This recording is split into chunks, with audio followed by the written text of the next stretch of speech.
उगती कली तोड़ ले माली, इसमें दोष चमन का क्या है। उगती कली तोड़ ले माली, इसमें दोष चमन का क्या है। और श्रद्धा नहीं जिसे भजनों पर, इसमें दोष भजन का क्या है। श्रद्धा से दर्शन करने वाला, श्रद्धा से दर्शन करने वाला मंदिर के फल को ले लेगा। और वरना मंदिर में क्या है पड़ा, जो मंदिर हमको दे देगा, जो मंदिर हमको दे देगा। हम मंदिरों में जाते हैं, सोचते हैं हमें सम्यक दर्शन हो गया, लेकिन 7 तत्वों का श्रद्धान होना सम्यक दर्शन है। और सम्यक दर्शन नहीं है तो चाहे स्वर्ग में भी चला जाए आदमी, लेकिन सुखी नहीं हो पाता है। और सम्यक दर्शन है तो कहते हैं बाहर नारक कृत दुख भुगते, अंदर समरस घटा घटी। आज हर आदमी दुखी है, मकान है, दुकान है, बच्चे हैं, फैक्ट्री है, नौकरी है, फिर भी दुखी है। क्यों दुखी है? क्योंकि आत्मा में जहाँ संतुष्टि परिणाम होना चाहिए, जहाँ द्रव्यों के परिवर्तन का ख्याल आना चाहिए, जहाँ व्यक्ति की परिस्थितियाँ प्रवृत्तियाँ कब बदल जाती हैं कर्मों के उदय में, इसका ख्याल आना चाहिए। और इसका ख्याल हमें नहीं आ पाता है। इसने ऐसा किया, इसने मेरे साथ बेईमानी की, चोरी की, दगाबाजी की, यही सब ख्याल आता है। जिसके प्रति प्रेम होता है उसके प्रति आपको उसकी नफ़रत भी आपको लगता है मोहब्बत है। आपका जिसके प्रति प्रेम होता है उसके आपको गुनाह नहीं दिखते हैं। जिससे प्रेम होता है उससे आप आकांक्षा नहीं करते हैं।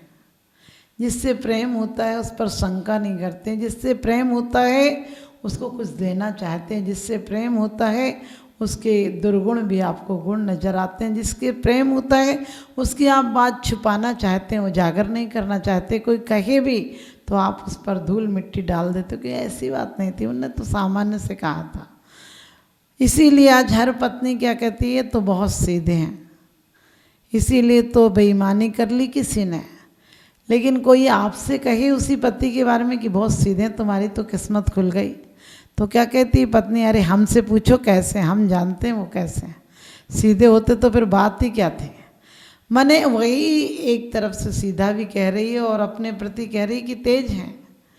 इसका मतलब हमारा जहाँ पहलू देखते हैं हम वैसा कर लेते हैं। और आचार्य कहते हैं कि किसी के दोषों को ढांकना, उजागर मत करना। यदि उजागर करना है तो अपने दोषों को करना। अपने दोषों को उजागर करोगे तो तुम शुद्ध हो जाओगे, निर्मल हो जाओगे, निष्कलंक हो जाओगे।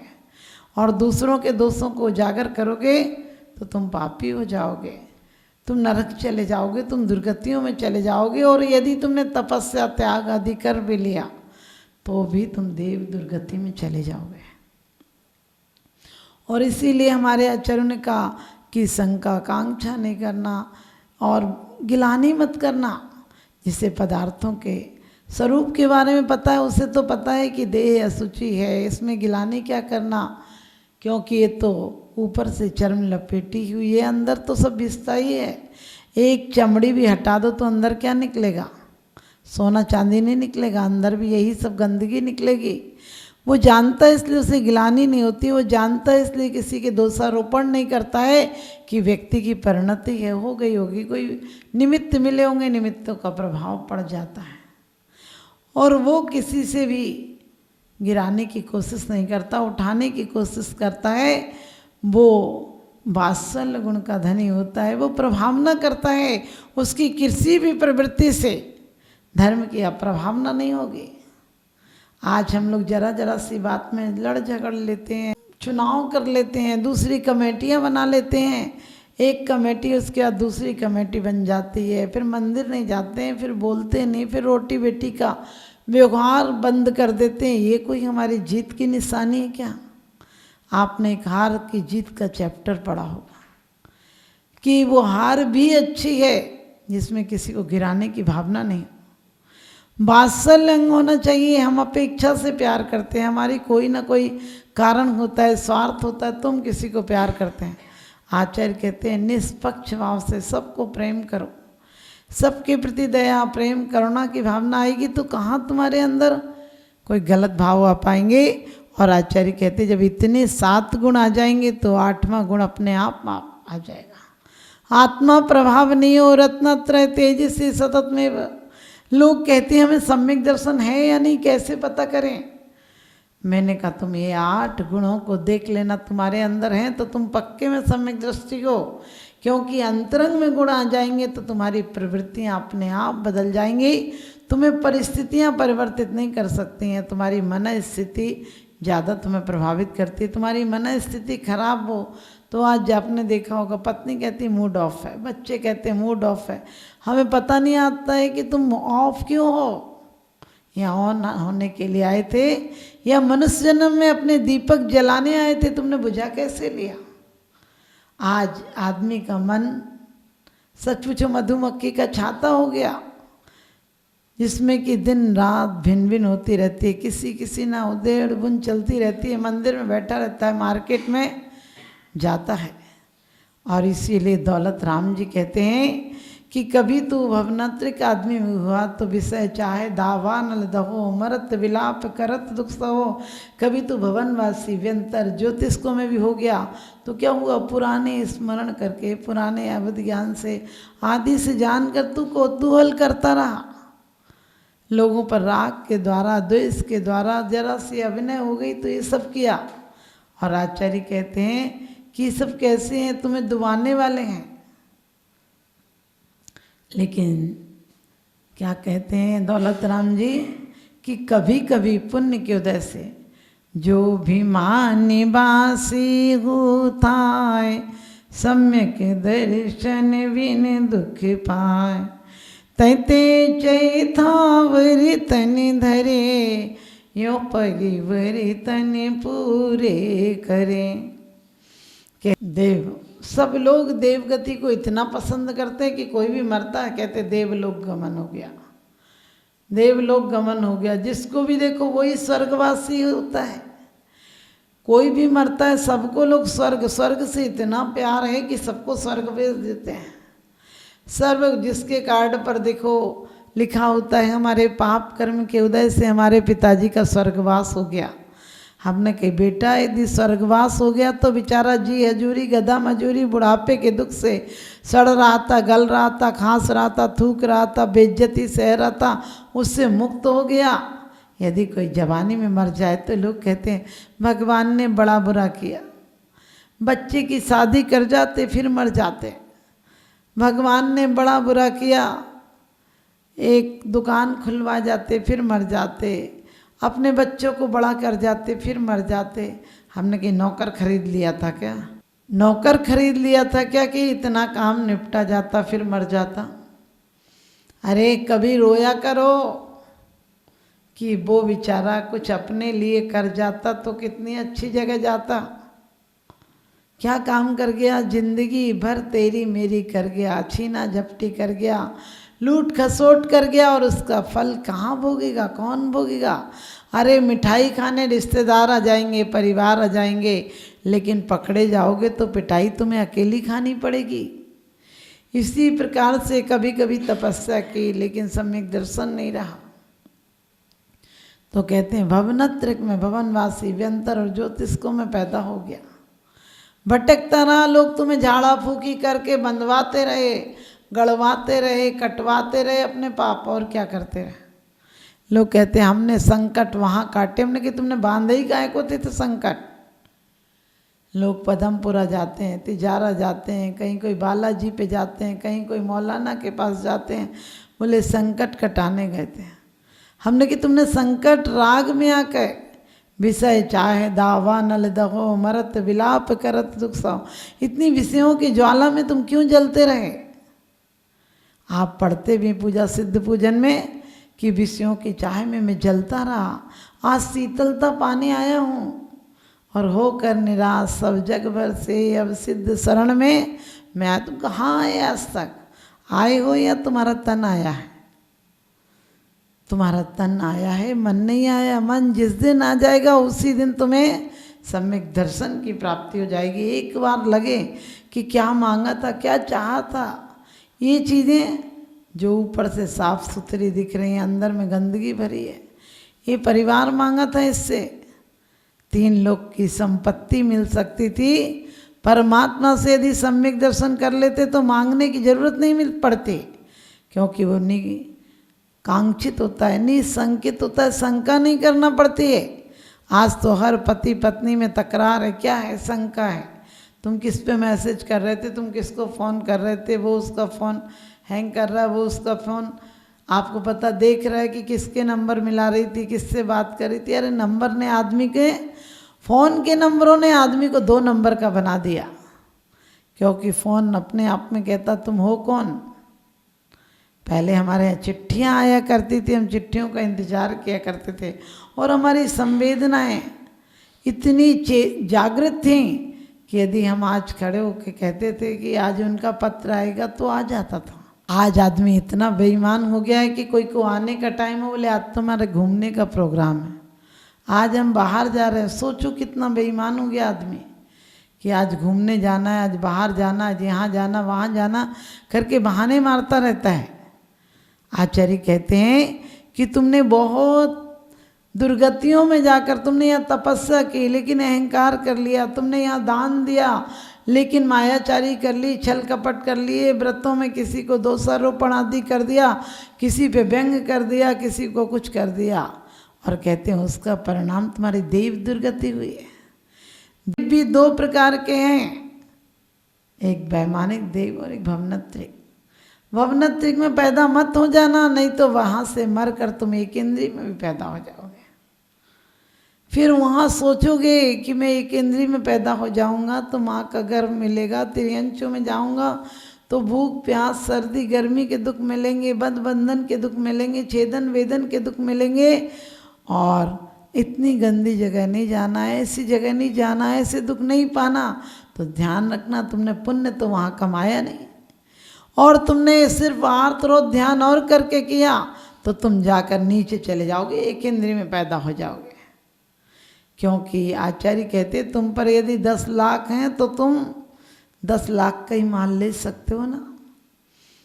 यदि तुम पे 10,000 हैं और 10 लाख के लिए चले जाओगे तो तुम्हें धक्के मार के निकाल दिया जाएगा। इसी प्रकार से आप पर यदि पुण्य है, विशुद्ध परिणाम है, तो तुम्हें 10 लाख का माल सम्यक दर्शन मिल सकता है। लेकिन तुमने यदि ईर्षा छल कपट मायाचारी आशंका आदि शंकादि 8 दोषों को आपने स्वीकार किया है तो फिर आपको कुछ मिलने वाला नहीं है। इतने बड़ी दुकान पर जाकर खड़े भी मत हो जाना, वहाँ जाकर खड़े होना है तो फिर अपने भावों को शुद्ध बनाना। एक आदमी स्वर्ग पहुँचा और कहने लगा, दरवाज़ा खटखटा कर खोलो खोलो। अब थोड़ी सी देर लग गई, थोड़ी सी देर लग गई। कपोल कल्पना है, स्वर्ग में जाकर दरवाजे कोई नहीं खटखटाता है, लेकिन कल्पना है कि वहाँ आया और दूत ने दरवाज़ा खोला। बोला तुम कौन हो? बोले यहाँ अखबार नहीं आता क्या? बोले क्या बात हो गई, तुम आए हो तो बताओ, अखबार का क्या करना, या ज़मीन के अखबार नहीं आते? अरे बोले सारे अखबारों में निकला है कि मैं मरा हूँ, मैं इतना बड़ा सेठ धनीचंद मरा हूँ और तुम्हें पता नहीं है।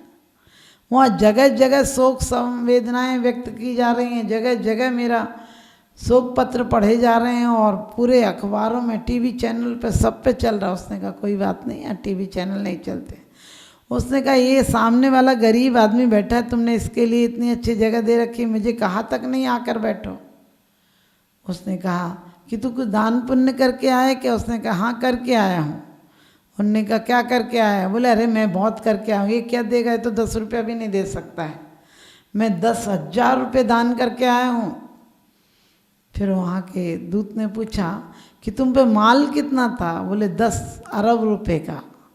बोले सिर्फ 10,000 तुमने दान किए उसमें, और वो दान तुमने अहंकार के लिए की है, यहाँ भी आके ऐंठ रहे हो तुम। बात की उन लोगों ने आपस में क्या करना, ये तो बड़ा ऐंठ रहा है, 10,000 रुपये दान करके आया। तो उनने कही 10,000 की जगह से 15,000 दे दो, नरक में भेज दो। क्योंकि ऐसा अहंकार व्यक्ति स्वर्ग में रहेगा तो भी नरक पैदा कर देगा, स्वर्ग में रहेगा तो भी अहंकारी व्यक्ति मैं किसी को जीने नहीं देता है। बुलंदी देर तक किस शख्स के हिस्से में रहती है, बहुत ऊंची इमारत हर घड़ी खतरे में रहती है। तो ध्यान रखना, हम कोई भी मरता है उसको स्वर्गवासी बना देते हैं। सफ़र में शिकायत मुसाफिर को, इसलिए ट्रेनों में रिजर्वेशन होता है। उस सफ़र के लिए भी तो कुछ कर लो जहाँ न टिकट न रिजर्वेशन होता है। क्या बात है, आप लोग हर कोई स्वर्ग जाना चाहते हो। कभी स्वर्ग के देवों से पूछना, वहाँ शारीरिक दुख नहीं है, वहाँ वाचनिक दुख नहीं है, वहाँ कायिक दुख नहीं है, लेकिन वहाँ मानसिक पीड़ा कितनी है। एक देव बैठा ऊपर वाहन में बैठा है, मालिक की तरह बैठा है, दूसरा हाथी बैल की तरह जुता हुआ। बताओ, उस जो बैल बनकर जुता हुआ है, जो हाथी बनकर जुता हुआ है, जो वो जाति के बाहर खड़ा हुआ है, किलबिशक आदि, तो उसको कितना ज़्यादा टेंशन है, उसको कितनी ज़्यादा मानसिक पीड़ा है। सोचिए, ऐसी देव दुर्गति पाने से क्या फ़ायदा। आपने देखा होगा, घर में संतुष्टि हो, छोटा सा कस्बा हो, उसका सरपंच का मिट्टी का मकान भी मकान कहलाता है। और बड़ी हवेलियाँ हों, लेकिन चारों तरफ हवेलियाँ, तो पूछता कौन है तुम्हें। इसलिए तुम भवनत्रिक में जाकर भी कोई बड़ा काम नहीं किया। और कहते, जो विमान निवासी उठाए सम्यक दर्शन बिन दुख पाए। यदि तू वैमानिक देवों में भी हो गया, वैमानिक देवों के भी दो भेद हैं, कल्प और कल्पातीत। नवग्रीवक तक भी चला गया, लेकिन फिर भी सम्यक दर्शन के बिना तेरा भव चक्र समाप्त नहीं हुआ। और कहते हैं ऊपर गया तो वैमानिक देवों में भी गया, उसके बाद भी नवग्रीवक तक भी चला गया तपस्या करके, लेकिन अंदर में सम्यक नहीं आया, अंदर में निर्मल परिणति नहीं हुई। तेरी इतनी प्रशंस चेहरा नहीं, प्रशंस मन नहीं हुआ, तेरा इतना प्रशस्त मन नहीं हुआ, तो समझ लेना सब बेकार हो गया। इतनी त्याग तपस्या की, अंदर में परिणामों को देखो, निरीक्षण करो, जैसे हिसाब किताब को करते हो, हिसाब किताब को देखते हो, उससे भी ज़्यादा अपने परिणामों का निरीक्षण करो। क्योंकि वहाँ चाहोगे, जब भोजन मिलना तभी भोजन मिलेगा, जब जहाँ तक जाने की सीमा है वहीं तक जा पाओगे, जहाँ तक ज्ञान की सीमा वहीं तक ज्ञान प्राप्त कर पाओगे। ये मनुष्य जन्म है, जहाँ से चाहो तो सिद्ध शिला तक जा सकते हो, लेकिन नहीं चाहो तो तुम कहाँ तक जा सकते हो, नरक निगुत तक भी जा सकते हो। तो कहते सम्यक दर्शन के बिना आज तक हमने वैमानिक देवों में भी सुख नहीं पाया। हालांकि वहाँ सम्यक दर्शन हो सकता है, लेकिन तुमने प्राप्त करने की कोशिश नहीं की। यदि कोशिश नहीं की, आज करोगे तो आज का बीजारोपण तुम्हें स्वर्ग में भी काम आएगा। और कहते हैं तय ते चय था वर्तन धरे, माँ के गर्भ से डरता है, त्रियंज से डरता है, और जाकर घाटे का सौदा कर लेता है, एक इंद्री में पैदा हो जाता है। मुश्किल से वहाँ से यात्रा प्रारंभ करते करते, धक्के खाते खाते, गिरते पड़ते यहाँ तक आया था। और लोग कहते स्वर्ग में सुख है। हमने कहा स्वर्ग में सुख कैसे है। सोचो, एक देवांगना का आयु पूरी हो गई, चली गई, भले वो दूसरी उसी रूप में आएगी, लेकिन एक का तो वियोग हुआ। और कैसा वियोग होता है, माला मुरझा जाएगी, नेत्रों की ज्योति 6 महीना पहले मंद सी पड़ने लगेगी। सोचो क्या करोगे वहाँ से आना है ना तुम्हें, फिर जान जाओगे कि मृत्यु होना है। और वहाँ ऐसा भी हो सकता है, यहाँ मरना हो तो घर के लोग कहते हैं बाबूजी आराम करो, अब आपको कोई काम करने की ज़रूरत नहीं, आखिरी टाइम में हम आपको मंत्र सुना रहे हैं, ये कर रहे हैं, वो कर रहे हैं।